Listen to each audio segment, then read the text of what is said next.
ಇದು ಬೆಳಿಗ್ಗೆ 11:11 ಎಂಬ ದಿನವು ವಿಶೇಷವಾದ ಶಕ್ತಿಯುಳ್ಳ ದಿನವಾಗಿದೆ ಎಂದು ಅನೇಕರು ನಂಬುತ್ತಾರೆ.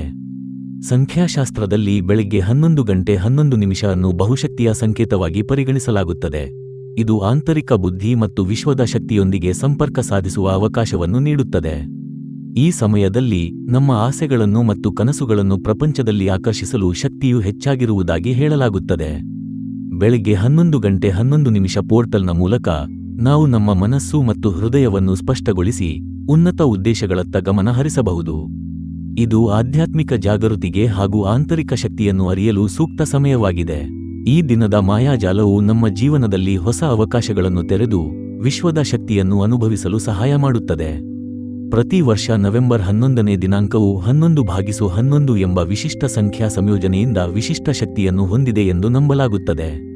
ಈ ದಿನದಂದು ಕಂಪನಗಳು ಹೆಚ್ಚಾಗಿ ಮಾನಸಿಕ ಶಾಂತಿ ಮತ್ತು ಆತ್ಮಸಾಕ್ಷಾತ್ಕಾರದ ಅನುಭವ ಸಾಧ್ಯವಾಗುತ್ತದೆ.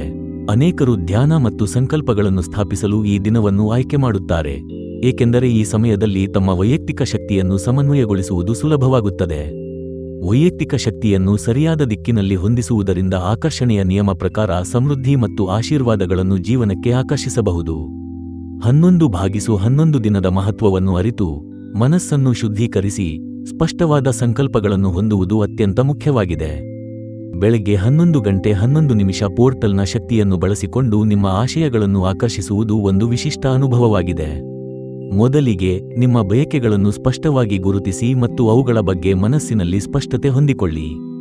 ನಂತರ ನೀವು ಈ ಬಯಕೆಗಳು ಈಡೇರಿದ ನಂತರ ಹೇಗೆ ಭಾವಿಸುತ್ತೀರಿ ಎಂಬುದನ್ನು ಕಲ್ಪನೆ ಮಾಡಿ ನಿಮ್ಮ ಮನಸ್ಸಿನಲ್ಲಿ ಆ ದೃಶ್ಯವನ್ನು ಜೀವಂತವಾಗಿ ಚಿತ್ರಿಸಿ. ಪ್ರತಿದಿನ ದೃಢವಾದ ದೃಢೀಕರಣಗಳನ್ನು ಬಳಸಿ ನಾನು ನನ್ನ ಕನಸುಗಳನ್ನು ಅನುಭವಿಸುತ್ತಿದ್ದೇನೆ ಎಂಬಂತೆ ಪಾಸಿಟಿವ್ ಶಬ್ದಗಳನ್ನು ಉಚ್ಚರಿಸಿ. ನಂತರ ಆ ಬಯಕೆಗಳನ್ನು ವಿಶ್ವಾಸದಿಂದ ಬಿಡಿ, ಅವುಗಳು ನಿಮ್ಮ ಕಡೆಗೆ ಬರುತ್ತವೆ ಎಂಬ ನಂಬಿಕೆಯನ್ನು ಹೊಂದಿರಿ. ನಿಮ್ಮ ಉದ್ದೇಶಗಳತ್ತ ಚಲಿಸುವಂತೆ ಸಣ್ಣ, ಸ್ಪಷ್ಟವಾದ ಕ್ರಮಗಳನ್ನು ತೆಗೆದುಕೊಳ್ಳಿ. ಉತ್ಸಾಹ ಮತ್ತು ಶ್ರದ್ಧೆಯಿಂದ ಕಾರ್ಯನಿರ್ವಹಿಸಿ. ಈ ಶಕ್ತಿಯ ಸಂಯೋಜನೆ ಮತ್ತು ನಿರಂತರ ಕ್ರಮಗಳು ನಿಮ್ಮ ಬಯಕೆಗಳನ್ನು ವಾಸ್ತವವಾಗಿ ರೂಪಿಸುತ್ತವೆ.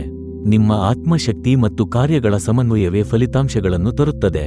ಅನುಭವಿಸುವ ಪ್ರಕ್ರಿಯೆಯಲ್ಲಿ ಜನರು ಸಾಮಾನ್ಯವಾಗಿ ಗುರಿಗಳನ್ನು ಬದಲಾಯಿಸುವುದು, ಪ್ರಕ್ರಿಯೆಯ ಬಗ್ಗೆ ಅನುಮಾನಿಸುವುದು ಮತ್ತು ಕೃತಜ್ಞತೆ ತೋರಿಸುವುದನ್ನು ಮರೆತು ಹೋಗುವುದು ಎಂಬ ತಪ್ಪುಗಳನ್ನು ಮಾಡುತ್ತಾರೆ. ಇವುಗಳು ನಿಮ್ಮ ಆಕರ್ಷಣಾ ಶಕ್ತಿಯನ್ನು ದುರ್ಬಲಗೊಳಿಸಬಹುದು. ಕೆಲವೊಮ್ಮೆ ಫಲಿತಾಂಶಗಳು ತಕ್ಷಣ ಕಾಣಿಸಿಕೊಳ್ಳುವುದಿಲ್ಲ, ಆದರೆ ನಿಮ್ಮ ಇಚ್ಛೆಗಳ ಶಕ್ತಿಯು ಹಿಮ್ಮುಖದಲ್ಲಿ ಕಾರ್ಯನಿರ್ವಹಿಸುತ್ತಿರುತ್ತದೆ. ನೀವು ಧೈರ್ಯವಿಟ್ಟು, ವಿಶ್ವಾಸವಿಟ್ಟು, ಕೃತಜ್ಞತೆಯ ಮನೋಭಾವವನ್ನು ಉಳಿಸಿಕೊಂಡರೆ ನಿಮ್ಮ ಉದ್ದೇಶಗಳು ನಿಧಾನವಾಗಿ ಸಾಕಾರವಾಗುತ್ತವೆ. ಪ್ರಕ್ರಿಯೆಯ ಮೇಲೆ ನಂಬಿಕೆ ಇರಿಸಿ, ಏಕೆಂದರೆ ನಿಮ್ಮ ಶಕ್ತಿಯು ಸದಾ ಕೆಲಸ ಮಾಡುತ್ತಿದೆ. ಈ ಕ್ಷಣವನ್ನು ಸ್ವೀಕರಿಸಿ ಆಳವಾದ ಉಸಿರಾಟವನ್ನು ತೆಗೆದುಕೊಳ್ಳಿ. ಪ್ರತಿ ಉಸಿರಾಟದೊಂದಿಗೆ ಸಮೃದ್ಧಿ ಮತ್ತು ಅದ್ಭುತತೆ ನಿಮ್ಮ ಜೀವನಕ್ಕೆ ಹರಿದು ಬರುತ್ತಿದೆ ಎಂದು ಕಲ್ಪಿಸಿ. ನಾನು ಸಮೃದ್ಧಿ ಮತ್ತು ಆನಂದವನ್ನು ಆಕರ್ಷಿಸುತ್ತಿದ್ದೇನೆ ಎಂದು ಮನಸ್ಸಿನಲ್ಲಿ ಪುನರಾವರ್ತಿಸಿ. ನನ್ನ ಜೀವನದಲ್ಲಿ ಅದ್ಭುತಗಳು ನಿರಂತರವಾಗಿ ಸಂಭವಿಸುತ್ತಿವೆ ಎಂದು ನಂಬಿ. ಪ್ರತಿಯೊಂದು ಉಸಿರಾಟವೂ ನಿಮ್ಮ ಒಳಗಿನ ಶಕ್ತಿಯನ್ನು ಹೆಚ್ಚಿಸುತ್ತದೆ. ನಿಮ್ಮ ಹೃದಯವನ್ನು ಧನ್ಯತೆಯಿಂದ ತುಂಬಿಸಿ, ಸಕಾರಾತ್ಮಕತೆ ನಿಮ್ಮನ್ನು ಆವರಿಸಲಿ. ಈ ಅಫರ್ಮೇಷನ್ ಮೂಲಕ ನಿಮ್ಮ ಕನಸುಗಳು ಮತ್ತು ಆಶಯಗಳು ಸಾಕಾರವಾಗುತ್ತವೆ ಎಂಬ ವಿಶ್ವಾಸವನ್ನು ಹೊಂದಿರಿ. ಆಕರ್ಷಣ ಶಕ್ತಿಯ ಬಗ್ಗೆ ಸಂಶಯವು ಸಹಜವಾಗಿದೆ, ಆದರೆ ವಿಜ್ಞಾನವು ನಮ್ಮ ಆಲೋಚನೆಗಳು ಮತ್ತು ಭಾವನೆಗಳು ನಮ್ಮ ಮೆದುಳಿನ ತರಂಗಗಳನ್ನು ಹಾಗೂ ದೈಹಿಕ ಸ್ಥಿತಿಯನ್ನು ಪ್ರಭಾವಿಸುತ್ತದೆ ಎಂದು ತಿಳಿಸುತ್ತದೆ. ನಾವು ಯಾವಾಗಲೂ ಧನಾತ್ಮಕತೆ ಮತ್ತು ಕೃತಜ್ಞತೆಯ ಮೇಲೆ ಗಮನ ಹರಿಸಿದಾಗ ನಮ್ಮ ಮನಸ್ಸು ಮತ್ತು ದೇಹದಲ್ಲಿ ಉತ್ತಮ ಬದಲಾವಣೆಗಳು ಸಂಭವಿಸುತ್ತವೆ. ನಮ್ಮ ಆಲೋಚನೆಗಳ ಆವರ್ತನವನ್ನು ಹೆಚ್ಚಿಸುವುದು ನಮ್ಮ ಜೀವನದ ಗುಣಮಟ್ಟವನ್ನು ಸುಧಾರಿಸುತ್ತದೆ ಎಂದು ಅನೇಕ ಅಧ್ಯಯನಗಳು ಸೂಚಿಸುತ್ತವೆ. ಬೆಳವಣಿಗೆಯತ್ತ ಮತ್ತು ಕೃತಜ್ಞತೆಯತ್ತ ಗಮನ ಹರಿಸುವುದು ನಮ್ಮ ಒಳಗಿನ ಶಕ್ತಿಯನ್ನು ಜಾಗೃತಗೊಳಿಸುತ್ತದೆ. ನಾವು ಏನು ಗಮನಿಸುತ್ತೇವೋ ಅದೇ ಬೆಳೆಯುತ್ತದೆ ಎಂಬುದು ಸತ್ಯ. ಹೀಗಾಗಿ ನಿಮ್ಮ ಮನಸ್ಸನ್ನು ಧನಾತ್ಮಕ ಬೆಳವಣಿಗೆ ಮತ್ತು ಕೃತಜ್ಞತೆಯತ್ತ ಕೇಂದ್ರೀಕರಿಸಿ ಉತ್ತಮ ಫಲಿತಾಂಶಗಳನ್ನು ಅನುಭವಿಸಿ. ಈ ಬೆಳಿಗ್ಗೆ 11:11 ಪೋರ್ಟಲ್ ಶಕ್ತಿಯನ್ನು ಸ್ವೀಕರಿಸಿ ನಿಮ್ಮ ಉದ್ದೇಶಗಳನ್ನು ಸ್ಪಷ್ಟವಾಗಿ ರೂಪಿಸಿ ಮತ್ತು ಹೊಸ ಅಧ್ಯಾಯವನ್ನು ಪ್ರಾರಂಭಿಸಲು ಸಿದ್ಧವಾಗಿರಿ. ಈ ಸಮಯದಲ್ಲಿ ನಿಮ್ಮ ಕನಸುಗಳನ್ನು ಸಾಧಿಸಲು ವಿಶ್ವಾಸದಿಂದ ಹೆಜ್ಜೆ ಇಡಿ. ಪ್ರತಿದಿನ ಹೊಸ ಅವಕಾಶಗಳನ್ನು ಕಾಣಲು ಮನಸ್ಸನ್ನು ತೆರೆದು ನಿಮ್ಮ ಜೀವನದಲ್ಲಿ ಸಕಾರಾತ್ಮಕತೆ ಮತ್ತು ಪ್ರೇರಣೆಯನ್ನು ಆಹ್ವಾನಿಸಿ.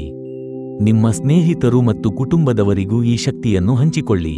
ಇನ್ನಷ್ಟು ಸಕಾರಾತ್ಮಕತೆ ಮತ್ತು ಪ್ರೇರಣೆಗೆ ನಮ್ಮ ಚಾನೆಲ್ను ಲೈಕ್ ಮಾಡಿ, ಸಬ್ಸ್ಕ್ರೈಬ್ ಮಾಡಿ ಮತ್ತು ವಿಡಿಯೋವನ್ನು ಹಂಚಿಕೊಳ್ಳಿ.